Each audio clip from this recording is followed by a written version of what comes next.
Welcome to a third gut reaction edition of the Carriker Chronicles in this one day, the People Show, checking the pulse of a very up and down Husker Nation, ladies and gentlemen. This show is brought to you by DPS Concrete Construction. They're your local concrete experts. Check them out at dpsconstruction.net. Also, carrikerchronicles.com. Ladies and gentlemen, it's where all your Husker sports hopes and dreams will come true. Easy for me to say. It's just science, ladies and gentlemen. I don't think I've ever done I know for a fact I've never done 3 shows in one day before, and I've never done 3 gut reactions. So if you missed my show where I talked about Tony White going to Florida State and Terrence Knighton possibly following him to Florida State, all right, go check those out. This is my gut reaction to Dana Holgorsen is going to be back as our offensive coordinator next year, the next 2 seasons, going through the bowl game, recruiting, which is huge for this Wednesday. I mean, I know some things when it comes to who may or may not be committing and whatnot. There are rumors when it comes to 2 individual guys. Okay, Michael Terry, Cortez Mills. This has to excite guys like that. All right, 5-star athlete wide receiver Michael Terry and Oklahoma wide receiver commit Cortez Mills. There's rumors that they're going to be coming to Nebraska. Those are rumors. They seem to be strong rumors, but I cannot confirm or deny here at this point in time those. I know some things about some other folks. Chase Lofton, the tight end out of Omaha. I've actually known for a while what he was going to do. I just saw that he announced on Twitter what he is officially going to be doing. In fact, I'll just go ahead and I'll pull up his most recent tweet here, and then I'll actually show you a DM that him and I had with each other right after Thanksgiving.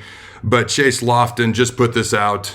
All right, locked in, go Noles. So he's officially going to be going to and staying with Florida State. But I will show you this. All right, I had chatted with him, and you can see this date is Thursday, okay? And he had messaged me. That was Thanksgiving evening. If you can see right above my finger, it looks like I'll be staying with Florida State. I don't mind sharing that now because he's confirmed he's going to be staying, but I've known since last Thursday. And I saw some other videos where he's going to be flipping any day now. And I was like, I don't think so. But that was his business to share. He's now officially put it out there, so I don't mind sharing that. I don't want to steal these guys' moments. That's theirs. If they share something with me and say I can share it, cool. If they don't, I'm going to respect it's their moment. All right. But this is big. Getting back on Dana Holgorsen, as far as recruiting and National Signing Day and the Transfer Portal going buck wild. People aren't just going to be leaving Nebraska like Jamari Butler and all these other guys. Best of luck to him. That one does sting, though. But there's going to be people coming in, and this is going to be huge for recruiting, for the Transfer Portal, for things of that nature. This is going to be a place where wide receivers want to come to play for Dana Holgorsen, play with Dylan Raiola. All right. Also, I haven't seen this out there publicly. Maybe I just haven't seen it. But Garret McGuire, our 25-year-old, just turned 25, wide receivers coach, will not be brought back by Dana next year. He will not be coaching the wide receivers next year. I'm going to get back into that. Okay. I want to talk about Dana. Signed a 2-year deal, going to be paid $1.2 million per year. If you're like me and you're like, this is huge, big time news, excited to have Dana Holgorsen back, not just because I want to be excited about something in a day of mayhem, but because this is a big deal. Then smash that like button. All right, and I warned folks. I said December was going to be insane. This is going to be the most insane offseason college football Nebraska football's ever had. If you haven't done so yet, subscribe, ring the notification bell so you don't miss any of the content we're putting out here on the Carriker Chronicles. The Chronicles team is on high alert. I'm getting texts and calls, and I'm trying to stay on top of stuff so I can be doing gut reactions that are appropriate. All right, Dana Holgorsen. This is an individual who, and you've heard some of this stuff before, but some of this I had not heard specifically until this evening. In 6 seasons as an FBS offensive coordinator, Dana Holgorsen's offenses have ranked in the top 6 nationally in total offense all 6 freaking years. That's exactly what it says, the freaking 2. No, I added that. Also, in the top 3 in passing offense every year. Think about this. Every year he's been an offensive coordinator, all 6 seasons. As an OC, they ranked in the top 3 in the country. Also, top 13 in scoring offense each of those seasons as well. That's craziness. All right, Holgorsen's average offensive ranking in his 6 seasons as an FBS offensive coordinator are 2nd in the country in passing offense, 3rd in total offense, and 6th in scoring offense. You saw the impact he had very quickly. Okay, when he took over from Marcus Satterfield, very quickly made an impact and an improvement.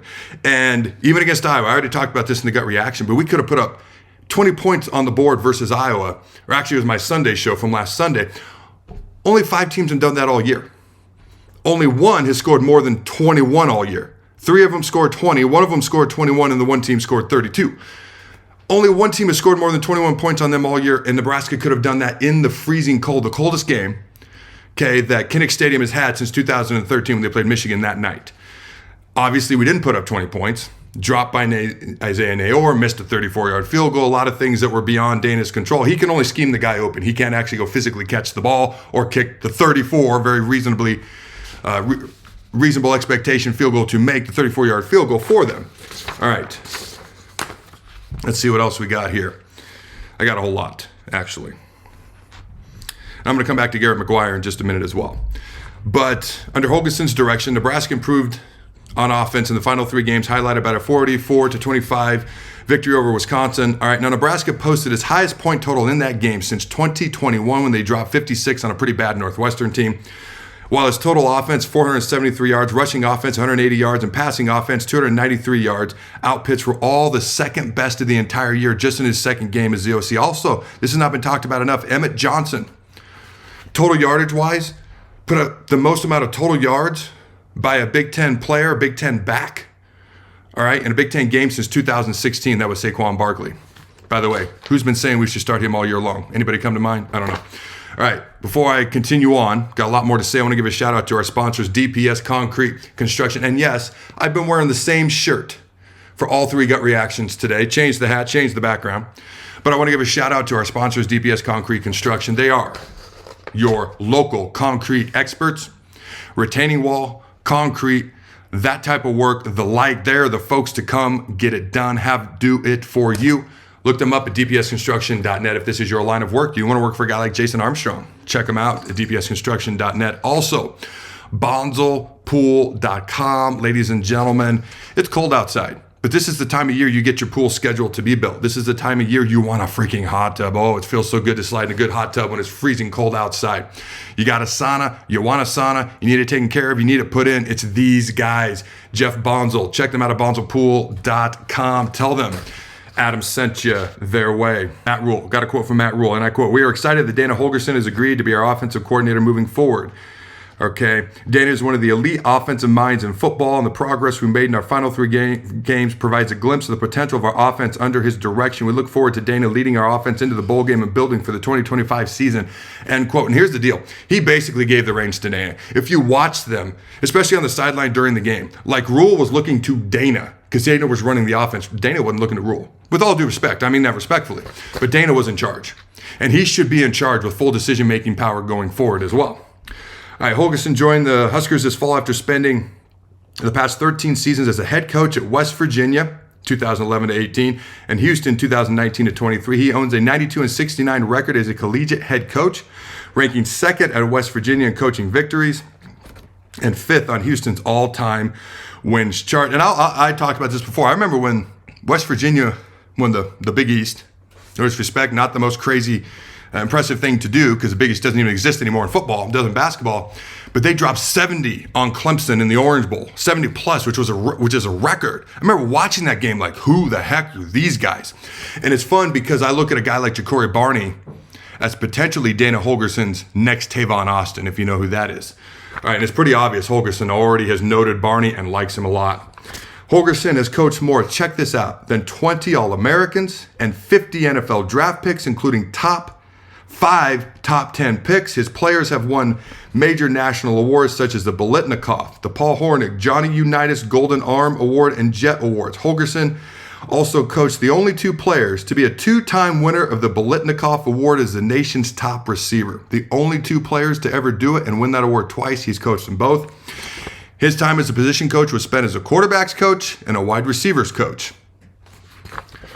All right, and you got to keep in mind, running the ball, he's going to want to pass more than run the ball. That's what he wants to do. He's going to use short passes as an extension of the run game. But our yards per carry average, I've talked about this in nauseam. So one last time, bear with me. The 4 games before he took over, we were averaging 2.8 yards per carry. The 3 games he was the OC, we were averaging 5 yards per carry. There was a point in the first half of Wisconsin, we were averaging 6 yards per carry in the first half. The running lanes are going to be more open when we do run. Okay.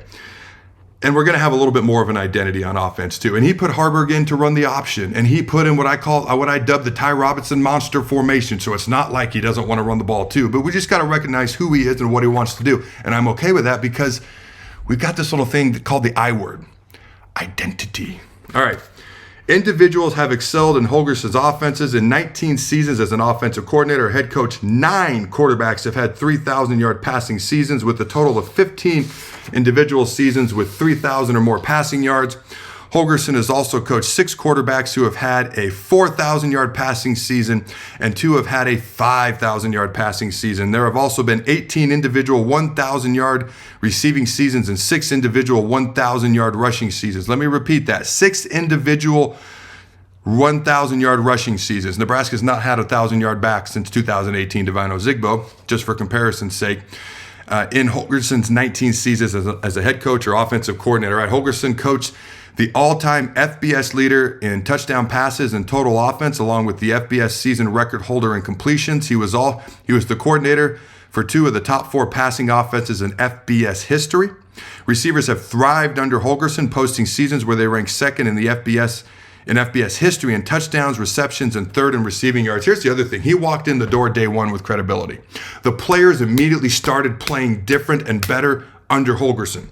He walked in with that cachet, and the players bought in immediately.